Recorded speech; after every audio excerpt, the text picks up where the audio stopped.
সুপ্রিয় দর্শক শ্রোতা, সবাইকে বাসু টক্সের পক্ষ থেকে শুভেচ্ছা। আশা করি সবাই ভালো আছেন। আজকে আমি যে বিষয়টা নিয়ে আপনাদের সাথে আলোচনা করব সেটি হচ্ছে জেন্ডার ও সেক্স। এই দুটি শব্দ আমরা সবসময় শুনি এবং ছোটবেলায় আমরা বই পুস্তকে পড়ে এসেছি। জেন্ডার মানে হচ্ছে লিঙ্গ। জেন্ডার 4 প্রকার, যেমন পুংলিঙ্গ, স্ত্রীলিঙ্গ, উভয়লিঙ্গ, ক্লীবলিঙ্গ। এখন আবার সেক্স কথাটা কি? সেক্স কথাটা শুনলেই আমাদের মনের মধ্যে অন্যরকম একটা চিন্তা ভাবনা শুরু করে দেয়।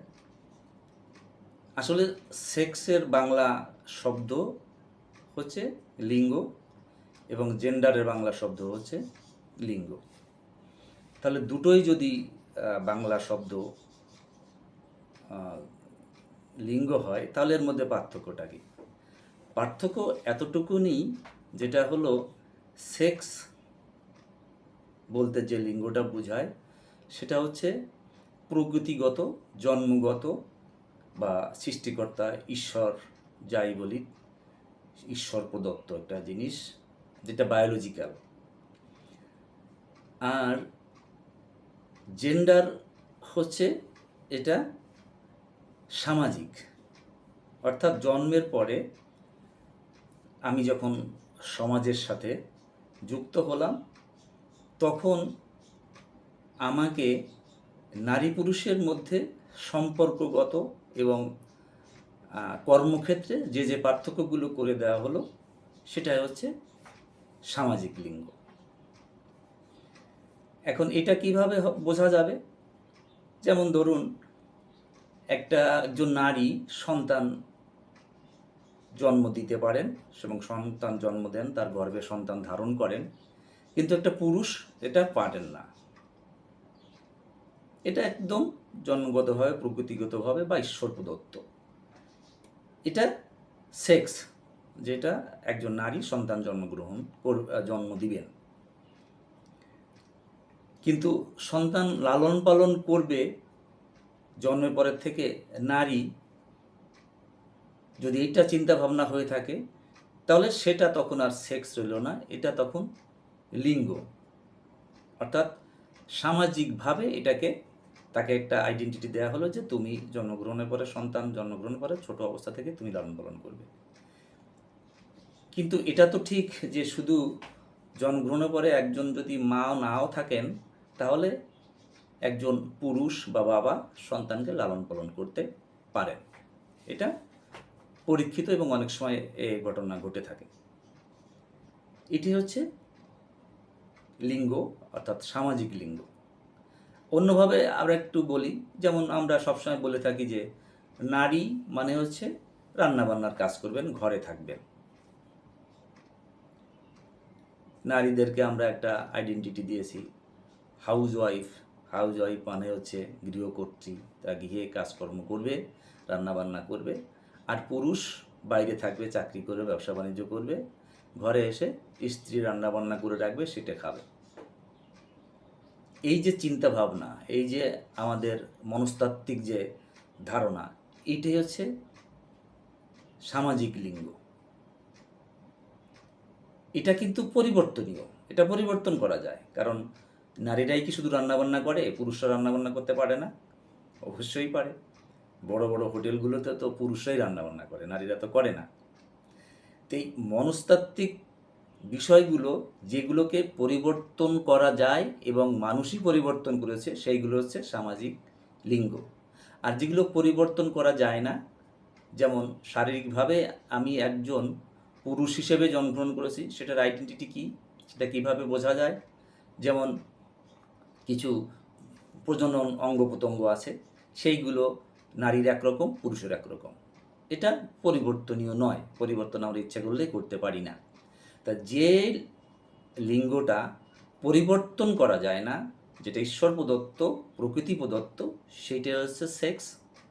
আর যে লিঙ্গটা পরিবর্তন করা যায়, মানুষ তৈরি করেছে সামাজিকভাবে, সেটা হচ্ছে জেন্ডার। তা এই সেক্স আর জেন্ডারের মধ্যে এই পার্থক্যটা আমরা অনেক সময় ঠিক করতে পারি না, যে কারণে আমাদের মধ্যে কিন্তু সামাজিক বৈষম্যগুলো দিন দিন বেড়েই চলেছে, যে কারণে নারীদেরকে একদম সর্বক্ষেত্রে নারী হিসেবেই বিবেচনা করা, তার মানে নারীর দ্বারা এটা সম্ভব না, নারী ওটা করতে পারবে না, নারীর জন্য এইটা না, নারীর জন্য ওইটা না, এটা পুরুষের কাজ, এটা পুরুষ করবে, কেন নারী এটা করবে, এটা নারীর কাজ, কেন এটা পুরুষ করবে। এই যে চিন্তা ভাবনাটা, এটা অনেকটা এখন পরিবর্তন হয়ে গেছে।